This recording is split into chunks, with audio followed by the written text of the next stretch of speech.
Essa animação vai te destruir e eu não tô brincando. A gente tá no funeral de uma menina chamada Sakura Yamayushi. A gente fica sabendo que a última mensagem que o protagonista mandou pra essa menina foi: eu quero comer o seu pâncreas. Uma mensagem muito curiosa, que é muito esquisita. Tudo começou quando ele encontrou um diário no hospital. Lendo esse diário, ele descobriu que essa menina tinha uma doença terminal. Ele não demonstrou nada, absolutamente nada. Ele ficou neutro e só falou, beleza. Pra ela, isso foi uma oportunidade dela começar a fazer um amigo que não olhasse ela como apenas a doença ou com pena. Tanto que começa a trabalhar no mesmo lugar que ele. Olha, eu sei que a gente sabe que quem vai morrer é a menina, mas quem parece que já morreu é o protagonista, porque ele é seco, esquisito e muito sem graça. Evita contato com as outras pessoas. Sempre que alguém tenta se aproximar dele, ele nega porque ele prefere ficar no mundo da ficção, no mundo da cabeça dele. Tipo, eu até achei que ele era introvertido, mas ele é antissocial mesmo. Nesse começo de filme, principalmente. E um dia qualquer, enquanto eles estão trabalhando lá na biblioteca, ela fala que ela tem uma lista de coisas que ela gostaria de fazer antes de morrer. E a primeira coisa da lista é eles indo no restaurante específico. Então eles vão até esse lugar, começam a trocar uma ideia. Só que assim, como eu disse pra vocês, o garoto não fala nada. Ele é o tipo de pessoa que vive na zona de conforto e não faz nada que saia dessa zona de conforto dele. E isso fica muito claro na cena depois, quando eles saem lá do restaurante. Eles passam por um cara brigando com uma velhinha. E tipo assim, um cara muito arrogante e esquisito e um babaca. E assim, o mais revoltante é que a menina é a única a fazer alguma coisa nessa situação, tá? Claro, rapaziada, vamos ser honestos. Eu sei que a situação não é tão fácil de se meter assim, eu só tô brincando. E ela tem essa motivação justamente por estar mais perto da morte do que eu e você. Então, como ela já vai morrer mesmo, ela fala, mano, vamos fazer isso, vamos tacar o louco aqui, chutar o saco do maluco. E isso é muito doido de se pensar, e o filme toca muito nessa parada. Por que que a gente sente essa urgência de querer viver, de querer fazer as coisas que a gente realmente quer fazer quando a gente tá prestes a morrer? Você provavelmente viveria a sua vida muito mais intensa do que você vive agora. Por que a gente não começa a fazer isso de agora? Um defeito de fábrica humano, porra, porque não tem sentido nenhuma, né? Sendo que é uma situação simples, é só ir lá, ajudar e dar apoio a uma pessoa que é uma vítima de uma violência, de um babaca, de um desgraçado que é esse mano, porra. Eu tô revoltado, tô realmente revoltado com esse cara, mané. Assim, graças a Deus a menina mete um chute no saco desse desgraçado, ele fica na merda, e bem feito, tá bom? Deveria ter sido pior. E aí, no fim do dia, depois daquela situação, eles param pra beber alguma coisa e ela pede o número dele. Mas como ele é um cara frio, que não pode rir, não pode mostrar os seus verdadeiros interesses, ele não dá um número pra ela. Ela insiste e ele acaba dando o número pra ela. À noite, quando o protagonista chega em casa lá depois do encontro com a menina, passa uma notícia na televisão e o filme coloca isso pra gente, o que da primeira vez que eu assisti eu fiquei meio, tá bom, o que que o filme quer falar com isso? Mas mal eu esperava que ele ia destruir e acabar com minha alma depois disso. A gente sai de um momento fofo pra a televisão avisar pra gente que tá tendo alguns assassinatos ali em volta de algumas garotas. Um ponto importante é que todas as pessoas da turma e da escola julgam ele de forma negativa por ele ser quieto. As amigas da menina ficam meio tipo, mano, como é que você se interessou por esse cara? Mas assim, elas passam realmente do limite, falando que é um desperdício ela namorar esse cara, e falam que ela deveria ficar com esse garoto aqui, que é popular, que é forte, que é bom nos estudos, que é sociável, que é um cara gentil. E guardem esse rosto, porque elas erraram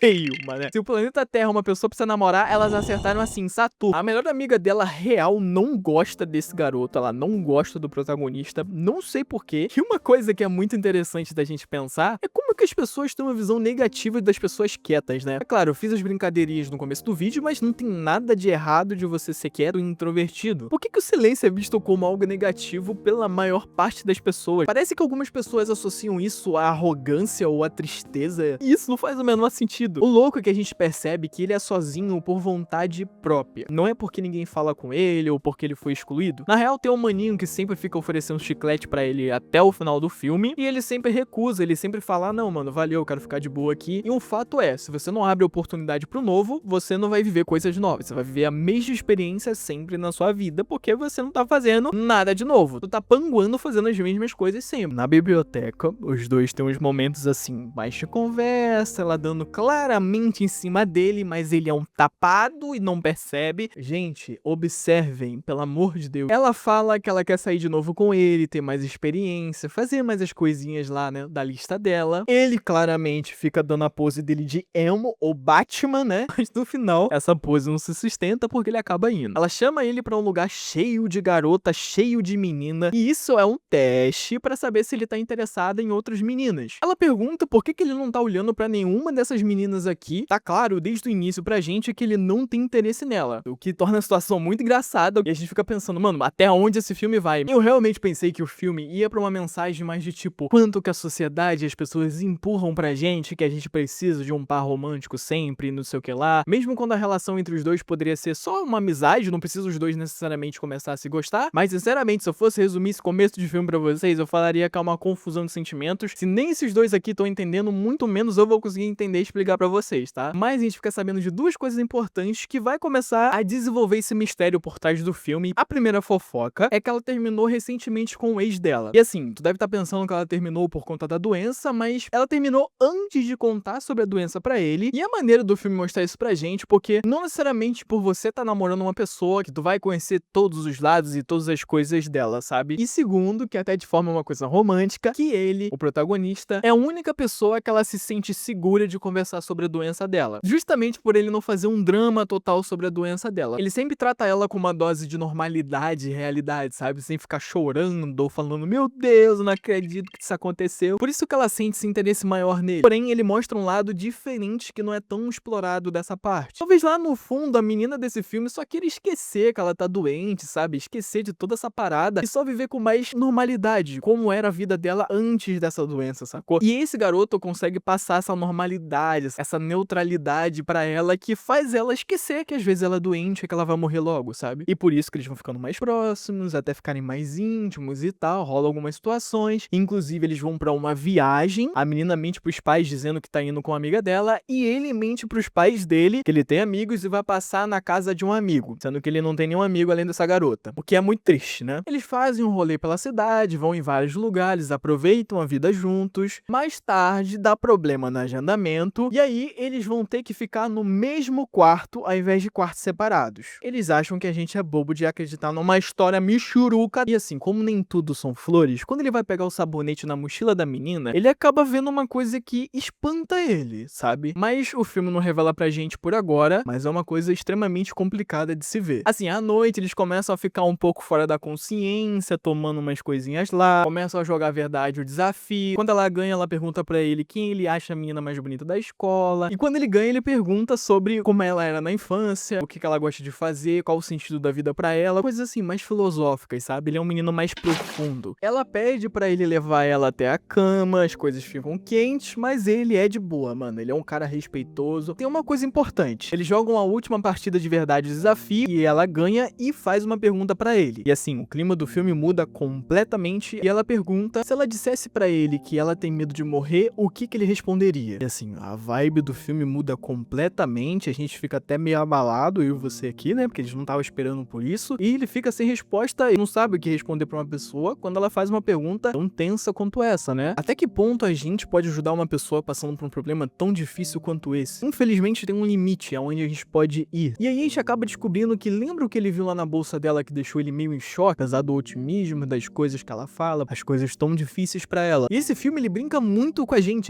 sai sempre de um momento super alegre, com piadinha, com coisa engraçada, pra um momento mais sério, pra uma parada mais complicada e densa de absorver. Ele não esquece de dar um tapa na cara da gente e falar, ó, apesar dos dois estar se divertindo, ela ainda tá doente, ela ainda vai morrer. Deixa a gente com uma dualidade de sentimentos, tá ligado? Porque, acredito eu, né, que deve ser a situação que ela tá vivendo entre uma vida normal, de uma estudante normal, e uma vida de uma pessoa que foi diagnosticada muito cedo com uma doença que não tem cura. E aí, meus amigos, as coisas, assim, elas começam a escalar nesse momento do filme que eu não sei nem como eu vou explicar isso pra vocês, mané. E se prepara que é nesse momento que a animação vai pegar o seu coraçãozinho, dar um tiro, um soco, um tapa e destruir você. À tarde, eles voltam de viagem, ele diz que se divertiu bastante com ela, que foi super legal. A gente começa a perceber que ele vai começando a se expressar mais, aos poucos ele começa a gostar mais dela, mas aí do nada algumas coisas começam a dar bizarramente errada. A amiga dele aparece e começa a dar um esporro nele, falando pra ele não se aproveitar dela, porque ela é uma menina sentimental e frágil, que ele tem que ter cuidado, senão ela vai meter a porrada nele, e tu fica, beleza, calma lá, opa. Sendo que, tipo assim, ele e ela nunca trocaram uma palavra, tá ligado? Ele nem fala, ele só fica quieto. Se você achou isso aqui zoado, você definitivamente não tá preparado pra o que vai vir daqui pra frente. Ele vai pra biblioteca trabalhar, e lá ele encontra a menina como de costume, e ela fala que tá chovendo, o que é uma pena, porque eles não vão poder sair pra nenhum lugar e tal, até que ela dá a ideia dele ir pra casa dela. E aí as coisas já começam a escalar, porque, opa, e tu deve estar pensando, pô, legal, ela quer apresentar pra ele os pais dela. Não, porque ela deixa bem claro que os pais não vão estar em casa. Ele não aceita de primeira, mas ele aceita porque ela diz que tem um livro que ela gosta muito e que ela queria mostrar pra ele. Eu sei que livro você tá falando e é uma armadilha, corre. Lá eles começam a jogar um videogamezinho e começa a safadeza, porque ela agarra ele, finge que vai dar um beijo, falando que aquilo ali é uma das coisas da lista dela. Que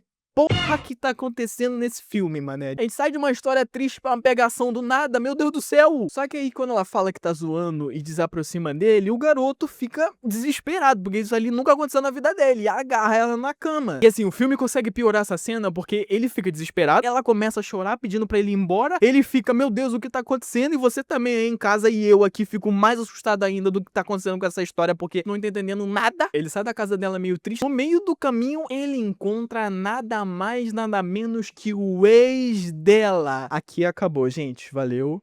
Esse definitivamente é um dia que ele vai lembrar com desgosto. O ex começa perguntando, ué, por que você tá namorando tal pessoa que é a minha ex? Como se uma pessoa fosse propriedade pra ele tá cobrando alguma coisa, né? Você tá namorando a minha ex, eu não acredito nisso. Sabe o que eu vou fazer com você? Eu vou te dar um soco na sua cara. E ele realmente dá um soco na cara do protagonista. Olha só, Sakura, você tem que namorar esse cara aqui. Ele é sociável, é forte, é bonito e bate em pessoa no meio da rua. Ela aparece, briga com o ex, discute com ele. Olha, Eu Quero Comer o Seu Pâncreas tem uma das histórias mais complicadas da gente se absorver. Não só pelo fato da história ser densa naturalmente, mas como é uma confusão de sentimentos esse filme. E eu acho isso maravilhoso. O filme mostra um pouco das camadas que envolvem um relacionamento. Especialmente quando um dos lados está lidando com uma parada extremamente difícil. A gente tem um protagonista que se segura pra não gostar de alguém, porque ele sabe se apaixonar pela Sakura, se começar a gostar da menina, ele vai sofrer muito. Mas ele vai sem querer construindo um sentimento por ela tirar ele dessa zona de conforto, que na verdade nem era zona de conforto, era mais uma prisão que ele criou pra si mesmo, e vai fazendo ele viver de verdade, vai fazer ele sentir coisas que antes ele não sentia. Eles voltam à rotina de riscar os itens da lista dela, seguindo os planos como se nada tivesse acontecido. Mas isso não dura muito tempo porque as coisas começam a desandar de novo, ela fica internada. E uma dessas visitas, eles saem do hospital e ela leva ele pra assistir os fogos em cima de uma montanha. E ela tem uma filosofia muito interessante, que ela gosta de conviver com as outras pessoas, que ela gosta de compartilhar as coisas boas, porque aí ela se sente viva. Ficar sozinho, ficar com a solidão, você não sabe se você tá vivo ou não. E eu acho essa filosofia muito interessante. Por mais que eu não concorde 100% com tudo dela, eu acho que faz muito sentido. Mas agora vai vir a desgraça, vai vir a tristeza, tudo de ruim. E eu achei que o filme realmente ia mostrar cada etapa da lista dela até no final, vir uma conclusão maneira sobre aproveitar a vida e tal. Só que o filme simplesmente quebrou a minha cara. Depois disso ela sai do hospital, ela recebe alta e aí ela manda uma mensagem pra ele falando, ó, vamos marcar de almoçar num lugarzinho, porque eu vou receber alta daqui a algumas horas e eu continuo fazendo, né, a listinha. Ele fala, beleza. Ele chega até aquela cafeteria lá, né, e ele fica pensando sobre tudo que ela fez por ele durante esse tempo e por impulso, no sentimento realmente de amor por outra pessoa, ele pega o celular e manda pra ela, eu quero comer o seu pâncreas, que eu sei que parece muito esquisita essa frase, então resumindo pra vocês, é um significado de que ele queria que ela vivesse mais junto com ele, que ele ama ela de verdade, né? De forma literal, pelo amor de Deus, esquece isso. E aí ele se expressa, manda essa mensagem, só que passa algumas horas e ela não aparece. Ele espera ela até fechar a cafeteria, ele vai caminhando pra casa, chega em casa, ele fica meio preocupado, o que aconteceu com a Sakura? Tenta pensar alguma coisa positiva, e aí na televisão mostra uma tragédia que aconteceu com uma menina. Sim, meus amigos, ela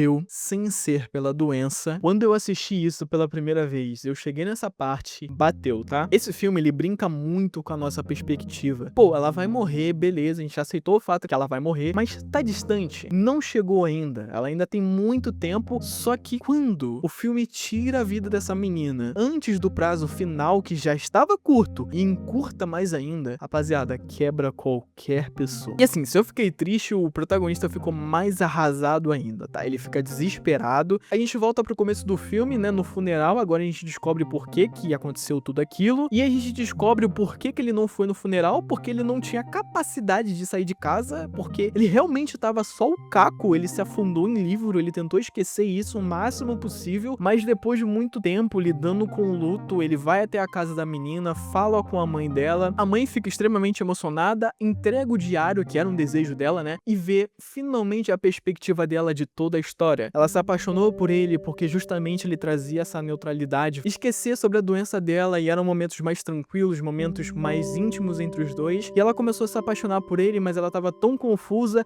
e se sentindo tão egoísta de tipo, cara, eu tô fazendo uma pessoa gostar de mim, sendo que eu vou morrer daqui a pouco. E tudo isso acontece de uma forma subjetiva, com cenários do Pequeno Príncipe, que é o livro favorito dela. Mas se você ainda não pegou a mensagem principal que esse filme quer passar pra você, aproveite com as pessoas que ainda estão vivas. A gente sempre espera que tem mais dias, que tem mais meses, que tem mais anos, mas às vezes as coisas podem mudar de uma hora pra outra. Então, ao invés de você querer aproveitar com aquela pessoa que tu gosta, ou aproveitar a sua própria vida só nos últimos momentos, eu sei que é difícil, tá ligado? Eu sei que, eu vou ver os meus dias mais lindos todos os dias. Eu sei que não é assim a realidade, eu sei que, porra, pra muita gente dia a dia é uma merda realmente. Tente manter essa filosofia perto de você, mas eu tenho certeza que o arrependimento maior de qualquer pessoa é das coisas que elas não fizeram e deixaram de fazer. Então aproveite sua vida, sacou? Mas calma, peraí, o filme não acabou ainda, tá? Ele troca uma ideia com a melhor amiga dela, tentando ser amigo realmente, mostrando ali uma parte do diário dela que ela queria mostrar pra amiga, mas não tinha coragem. E assim, um dos desejos que a amiga sempre fala durante o filme é que a melhor amiga dela se dê bem com esse garoto. Então ele se esforça, mas a garota sempre fica tipo, não, eu não quero ser seu amigo, você é um otário, não sei o que lá. E ela fica muito, caraca, se eu soubesse eu poderia ter aproveitado mais, eu poderia ter falado mais com ela. Depois ela vai embora, mas ele muda de verdade, ele realmente quer fazer mais amigos, socializar, fazer as paradas. Ele sai da cafeteria correndo, fala com ela e fala, mesmo que você não me aceite como amigo agora, um dia eu quero muito que você aceite eu como amigo. O filme tem um live action que, assim, eu não me arrisco a assistir esse filme, tá? Porque eu realmente não sei, parece tenebroso. E tem 2 volumes da light novel, que conta justamente a história. Inclusive, eu achei a light novel muito mais divertido do que o filme, de verdade mesmo, tá? Eu vou deixar um link da Amazon aqui na descrição pra você ver o preço e tentar comprar pra você ter em casa, porque é uma história muito maneira. Muito obrigado por assistir, eu espero que você tenha gostado do vídeo.